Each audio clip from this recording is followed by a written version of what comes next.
એમ અફીણવાળાને એવું થાય. એટલે આ વ્રજ છે ને એ આમ અંગો અંગમાં વ્યાપી ગયું છે. કંઈ પણ વાત હોય ને વ્રજ નહીં આવે એટલે આમ પાછી રાજી થઈ જાઓ. હમણાં પગ એટલા સખત દુખે છે, ઓલું યુરિક એસિડ બહુ વધી ગયું છે, એટલે ડૉક્ટર કે આનો તો હવે દવા ચાલુ કરીએ એટલે વાર લાગે ને. મને એમ થાય એમાંથી નહીં બેસાય, પણ પાછી બેસો ને ભૂલી જાઓ કે આટલું બધું યુરિક એસિડ વધ્યું છે ને આટલા બધા દુખે છે. પણ જેવું જ દઢાઈને બોલી એટલે પાછા આમ થઈને બેસી જઈએ. આ સત્સંગનો પ્રભાવ છે. આ વલ્લભ બેઠો બેઠો બોલાવડાવે અંદર બિરાજીને, અને ઠાકોરજી સાંભળે છે. તો વ્રજ વિહાર,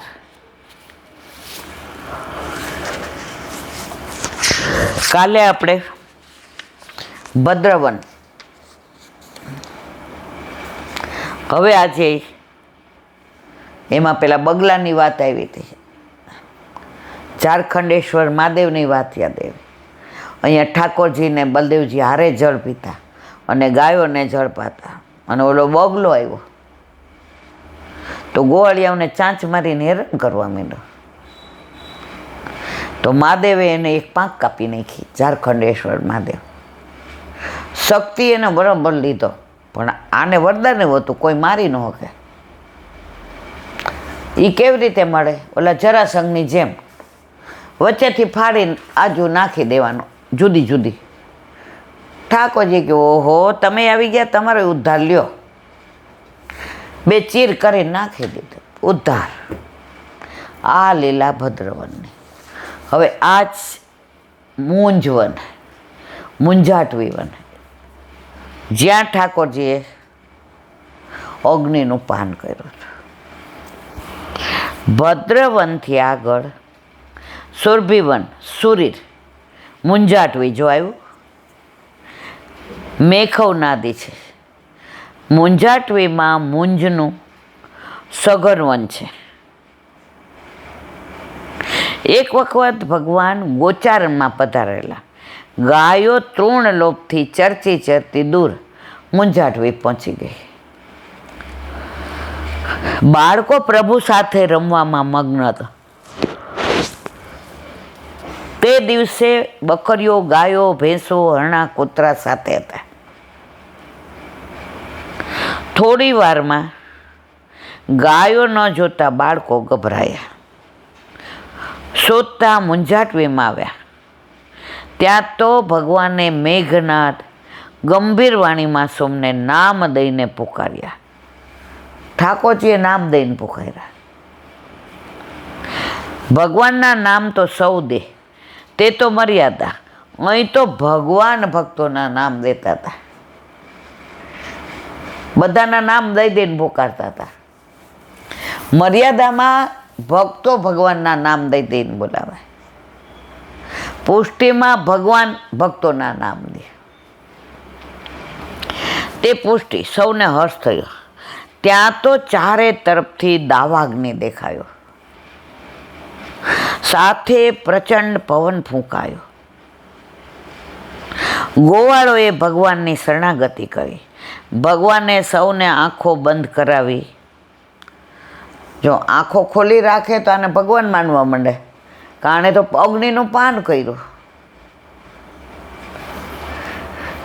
પુષ્ટિમાં જ્યાં સુધી ઠાકોરજી 11 વર્ષને 52 દિવસ વ્રજમાં રહ્યા.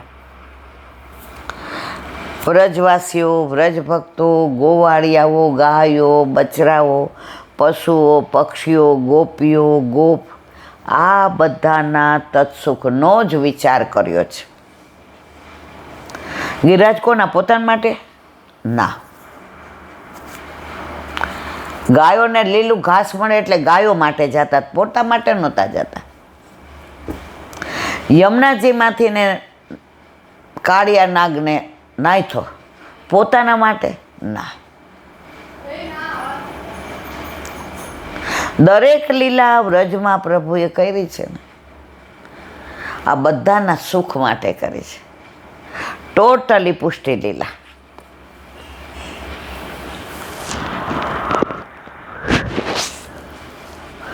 સૌને આંખો બંધ કરાવી ભગવાને મુખથી દાવાગ્નિનું પાન કર્યું. ભક્તોની રક્ષા તો ભગવાન સ્વયં કરે છે. ભગવાને આંખો ખોલવાની આજ્ઞા કરી. દાવાગ્નિની નિશાની પણ હવે દેખાતી નહોતી. જોયું તો સૌ ભાંડીર વનમાં ઊભા હતા. આ ક્યાં લાગી હતી? મુંજાટવીમાં. આંખો બંધ કરાવી તો બધા ક્યાં ઊભા હતા? ભાંડીર. આશ્ચર્યમગ્ન બાળકો થઈ ગયા. પ્રભુની બધી લીલા વિરુદ્ધ ધર્માશ્રય. વિરુદ્ધ ધર્માશ્રય એટલે શું? અહીંયા દાવાગ્નિનું પાન કરી ગયા અને ઘરે ગયા તો માં કે આવ દૂધ પી લે. પેલો એ બહુ ગરમ છે. માએ ફૂંક માર્યો. માં લાલા તારું મુખ નથી વળી ગયું ને, તારી જીભ નથી આવી ગઈ ને, ફૂંક મારી મારીને પીવડાવ્યો. જે વનમાં આટલા દાવાગ્નિનું પાન કરે એ ઘરે આવીને યશોદાજીના લાલા બનીને સેજ તાતું દૂધ હોય તોય ન પી શકે. 7 દિવસે ગિરાજ ધારણ કરે એ ઉમરો ન વડોટે. એ માં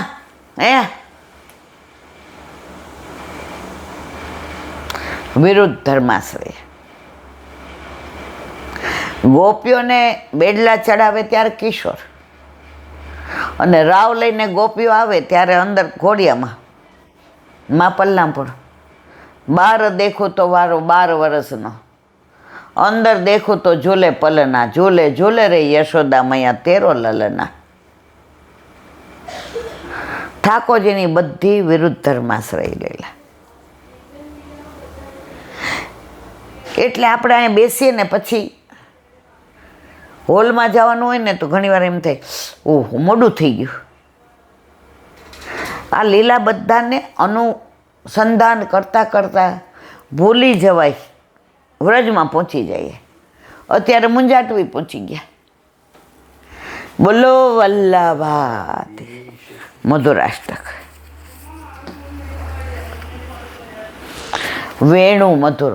બીજો શ્લોક વિવરણ. વ્રજેશ્વરનો વેણુના સમસ્ત સચરાચરને તેના સામર્થ્ય અનુસાર મંત્રમુગ્ધ કરી દે છે. આજે જ અમે કીર્તન ગાતા હતા, અત્યારે મોરલી ના આવે ને, મને બહુ તો યાદ નથી પણ સવારે ગાતા હતા. ઠાકોરજી વેણુનાદ કરે ને એટલે જળ ચેતન થઈ, ચેતન જળ થઈ જાય. કમળ ખીલતા હોય સૂર્યનારાયણને જોઈને.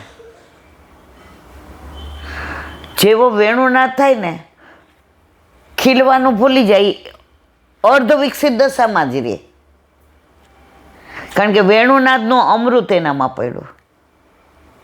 ઓલો નાવવાળો ખેવડ જાતો હોય એ વેણુનાદ સાંભળે ને બરાબર મધ્ય દરિયે મધ્ય નદીમાં આવી જાય. હવે જ્યાં મોટું વમળ છે એ ભૂલી જાય, હલેસા મારવાનું ભૂલી જાય અને વેણુનાદમાં મગ્ન થઈ જાય. નાવ ત્યાં ને ત્યાં. પણ ઠાકોરજી રક્ષા કરે કારણ કે એનું વેણુનાદમાં મસ્ત થયો છે. ઓલા બછરા આંચળ મોઢામાં હોય ને ધાવતા હોય. વેણુનાદ આવે ને એટલે દૂધ બારે ન કાઢી શકે ને અંદર સ્થિર થઈ જાય. આપણે ચિત્ર હોય ને એ કેવું સ્થિર હોય એમ સ્થિર થઈ જાય તો દૂધ અંદરે ન જાય ને બારે ન કાઢે. ગાયો ઘાસ ચરતી હોય, જેવો વેણુનાદ થાય અડધું ચાવેલું મોઢામાં જ રહીએ, ન અંદર જાય ન બહાર જાય.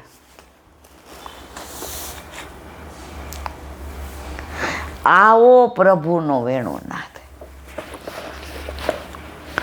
સચરાચરમાં જળ ચેતન બધા જ વેણુનાદનો રસાનંદ લે છે અને રસાનંદના સાગરમાં ડૂબકીઓ લગાવે છે. વેણુ ગીતનું શ્રવણ કરી ગાયો કાન ઊંચા કરી મધોતાનનું રસપાન કરે છે. વેણુનાદના તરંગોનું ગ્રહણ કરી વૃક્ષ મધુર ધારા વહેલાવે છે. શ્રી ગોવર્ધન આનંદમગ્ન બની દ્રવિત થઈ જાય છે. ગિરિરાજ બાવા આમ ઘનમાંથી ને પ્રવાહી થઈ જાય છે. ઠાકોરજીનું ઘનીભૂત સ્વરૂપ એટલે ગિરિરાજ અને દ્રવીભૂત સ્વરૂપ એટલે યમુના છે. સૂર્ય, ચંદ્ર વગેરે દેવતાઓ વેણુનાદના તરંગોથી શુદ્ધ બુદ્ધ દૂર કરી સ્થિર થઈ જાય છે. પશુ પક્ષી વગેરે વેણુનાદના તરંગોનું શ્રવણ કરતા તેમાં એટલા રક્ષમગ્ન બની જાય છે કે પોતાની સમસ્ત ક્રીડાઓનું વિસ્મરણ કરી દે છે. ગોપીજનો વેણુનાદના સ્વરની લહેરમાં પૂર્ણ રૂપે રસમગ્ન થઈ જાય તેમજ હૃદય સાગરમાંથી ભાવરૂપી રત્નો સંપન્ન થઈ જાય છે. વેણુનાદનું આવું અનુપમ અને માધુર્યમય દ્રષ્ટિગત કરતા શ્રી મહાપ્રભુજીના મુખારવિંદમાંથી વાણી સરી પડે છે.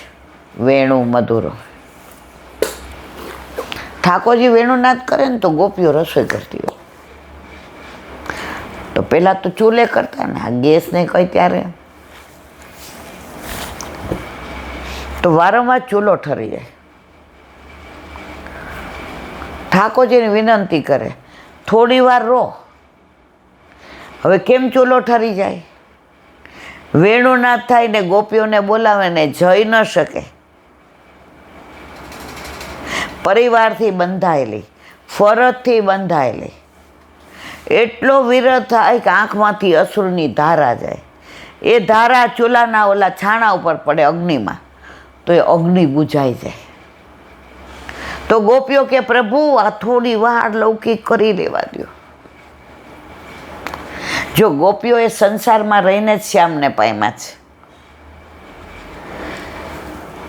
ક્યાંય ઘર ન છોડ્યું, ક્યાંય ગોરધન ન છોડ્યો, ક્યાંય સાસુ સસરા ન છોડ્યા, છતાંય પામી ગઈ. બધું કરતી હતી પણ ચિત્ત શ્યામ સુંદરમાં હતો. આપણે બેઠા હોય શ્યામ સુંદર પાસે પણ ચિત્ત સંસારમાં હોય છે. બોલો વલ્લભા દયારામભાઈના ચંદ્રાવલા.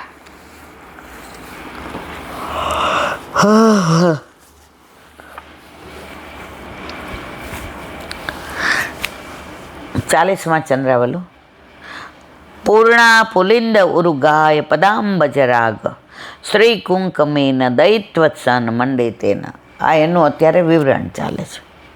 આ શ્લોકમાં પુલિંદી કહેતા ભીલડી તેના ભાગ્યની ગોપીજનોના સરાહના કરી રહી છે. આ ભીલડીઓ શ્રી ગિરિરાજીના સંગ થકી ભક્તિ કરવા સમજો. ભગવદીઓ દ્વારા ભગવાન મળે. હરિદાસવર્ય ભક્તય છે અને ભગવાન છે. તો ગિરિરાજીએ તો ભીલડીઓને પૂર્ણ બનાવી દીધી.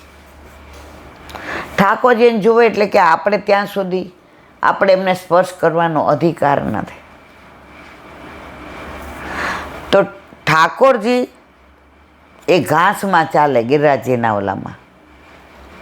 તો ચરણમાં સામનેજીના વક્ષસ્થળ પર જે કંકુના તિલક કર્યા હોય,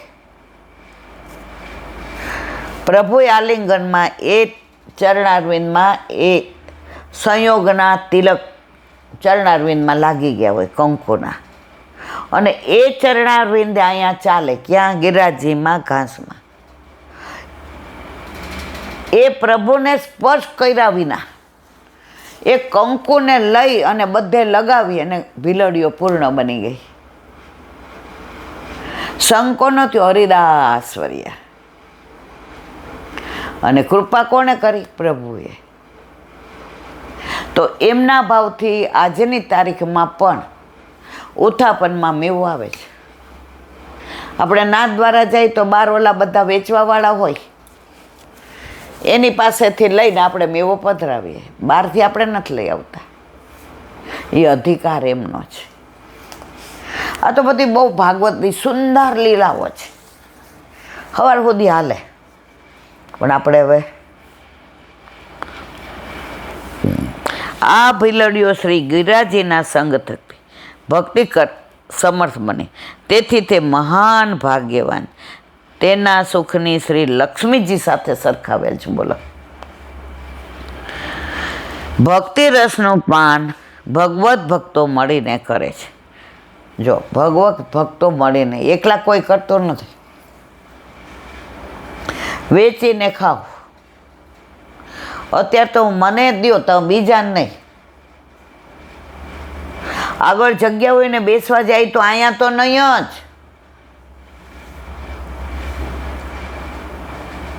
આ પુષ્ટિ ભક્તિ છે જ નહીં, આ ફક્ત આડંબર છે. ભક્તોના સંગથી ભક્તિવાન બનાય છે. યોગી તરે કદી એકલો, ભક્ત તારે અનેક. યોગી તેનું જપ ને તપ ને ધ્યાન રાફડા થઈ જાય ત્યાં સુધી કરે, પ્રભુ ઝલક આપે, મોક્ષ માગે ને. ભક્ત એકલો તરે જ ને, બધાને તારે. આપણે વ્રજમાં જાય શું કહીએ, એકલા નો મજા આવે. એકલા કરો હું, સંઘમાં જાઓ, સત્સંગ થાય, કીર્તન ગવાય, ધોળ રાસ ગરબા થાય, બેઠકે જારીજી ભરાય, કુંડના પાન કરીએ, મહાત્મા સમજીએ. એકલા જાવ ગમે?